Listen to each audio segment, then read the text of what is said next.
नमस्ते। लॉकडाउन ई पाठशाला रामगढ़ में आप सभी का फिर से स्वागत है। आज के इस वीडियो में जिस टॉपिक पर हम चर्चा करेंगे वह है विभिन्न प्रकार के तापमापी। यह टॉपिक अध्याय ऊष्मा के अंतर्गत है। अध्याय ऊष्मा विषय विज्ञान कक्षा 7 पाठ 14 के अंतर्गत में आता है। आज हम जो मुख्य बिंदुओं पर चर्चा करेंगे वह है डॉक्टरी तापमापी, डॉक्टरी तापमापी आधारित प्रश्न, प्रयोगशाला तापमापी, दोनों में समानता अंतर। तो आइए हम सबसे पहले जानें कि डॉक्टरी तापमापी क्या होता है। जिस तापमापी से हम शरीर का तापमान मापते हैं, जिस तापमापी का उपयोग करके हम शरीर का तापमान को मापते हैं उसे हम डॉक्टरी तापमापी कहते हैं। डॉक्टरी तापमापी का जो चित्र होता है वह प्राय इस प्रकार से होता है।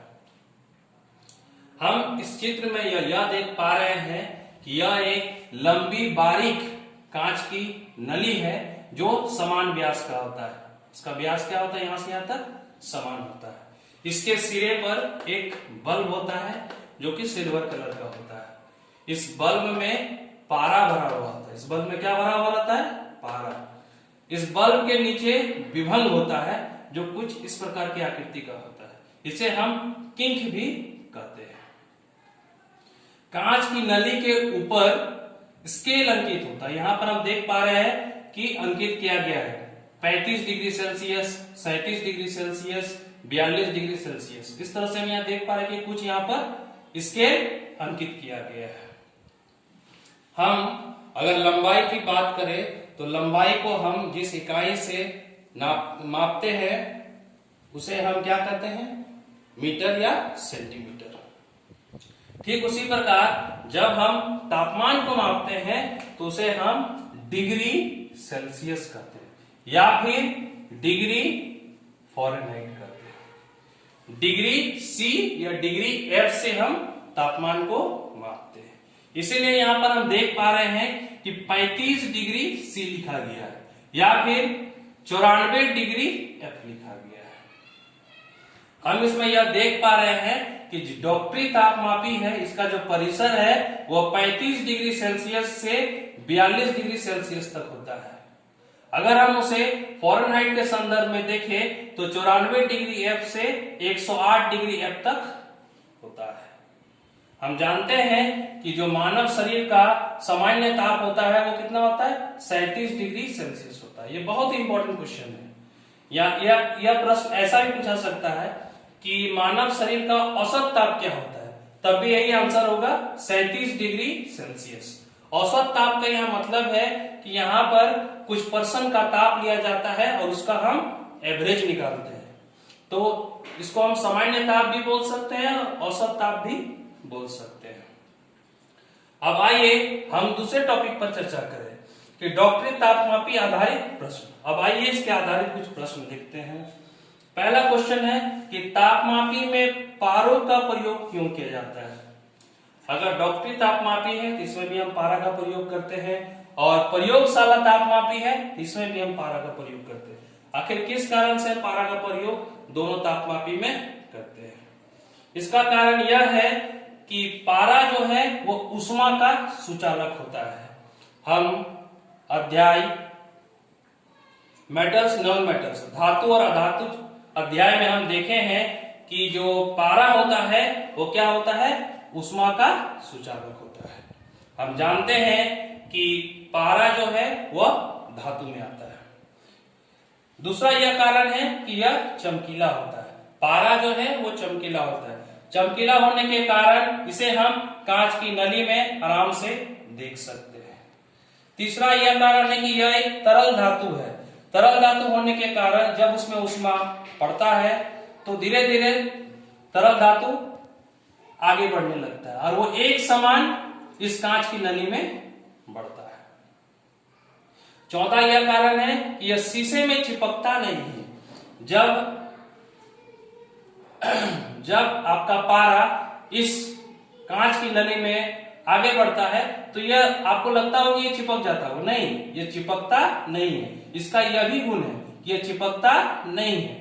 नहीं चिपकने के कारण ही इसे हम डॉक्टरी तापमापी और प्रयोगशाला तापमापी में उपयोग करते हैं। आइए हम दूसरे प्रश्न को देखें कि डॉक्टरी तापमापी का परिसर 35 डिग्री सेल्सियस से 42 डिग्री सेल्सियस तक क्यों? इसका जो परिसर जो होता है वो हम देख पा रहे हैं कि 35 डिग्री सेल्सियस से 42 डिग्री सेल्सियस तक है, तो क्यों इसका परिसर इतना ही दूर तक है? इसका यह कारण है कि मानव शरीर का जो ताप होता है वो 35 से कम और 42 से ज्यादा हो नहीं सकता है। मैं फिर से आंसर को रिपीट करता हूं, जो मानव शरीर का जो ताप होता है वो 35 से कम और 42 से ज्यादा नहीं हो सकता है। इस कारण से जो डॉक्टरी तापमाप का परिसर जो है वो 35 डिग्री सेल्सियस से 42 डिग्री सेल्सियस तक होता है। तीसरा प्रश्न है कि डॉक्टरी थर्मामीटर को मुंह से बाहर निकालने पर पारे का तल नीचे या ऊपर क्यों नहीं होता है? अगर हम यह मान लें कि यह डॉक्टरी थर्मामीटर है और इसको हम मुंह पे रखे और उसके बाद अगर निकाले तो इसका जो पारा है या तो ऊपर भी नहीं आएगा ना ही नीचे जाएगा। क्यों ऐसा होता है?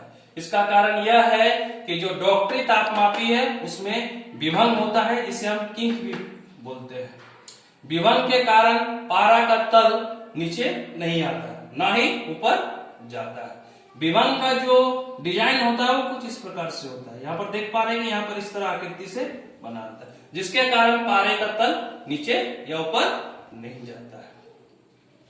आइए हम तीसरे टॉपिक पर बात करें कि प्रयोगशाला तापमापी क्या होता है।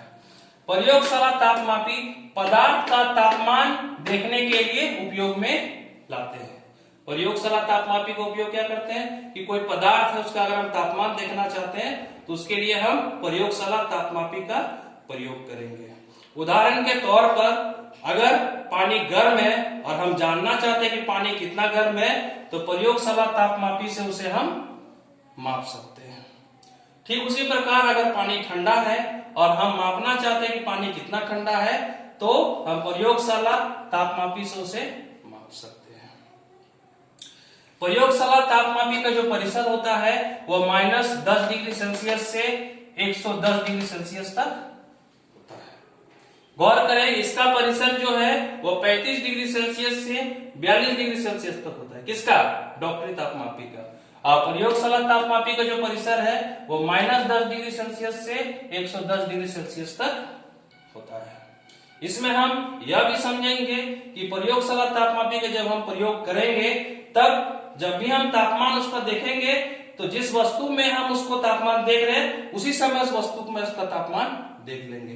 अगर हम प्रयोगशाला तापमापी को उस वस्तु से ऊपर हटाएंगे तो उसका पारा ऊपर या नीचे गिर सकता है।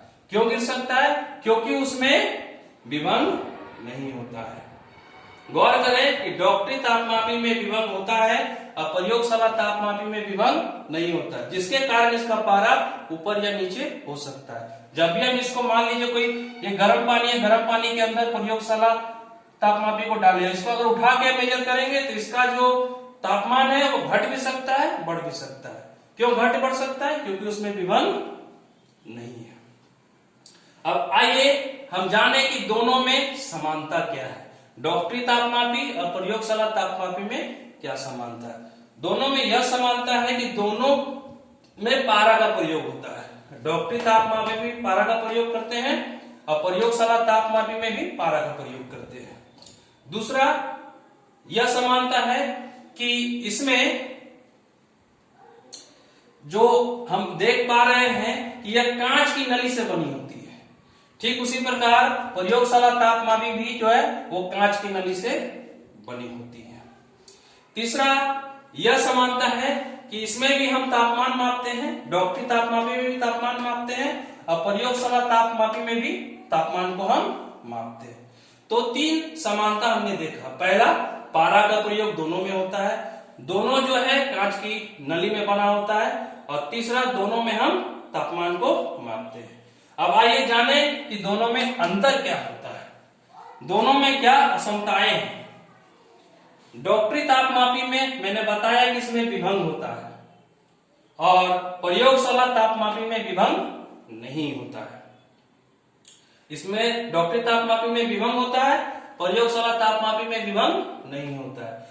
दूसरा यह अंतर है कि डॉक्टरी तापमापी का जो परिसर होता है वह 35 डिग्री सेल्सियस से 42 डिग्री सेल्सियस तक होता है। इसका मतलब इसमें हम कम तापमान को माप सकते हैं।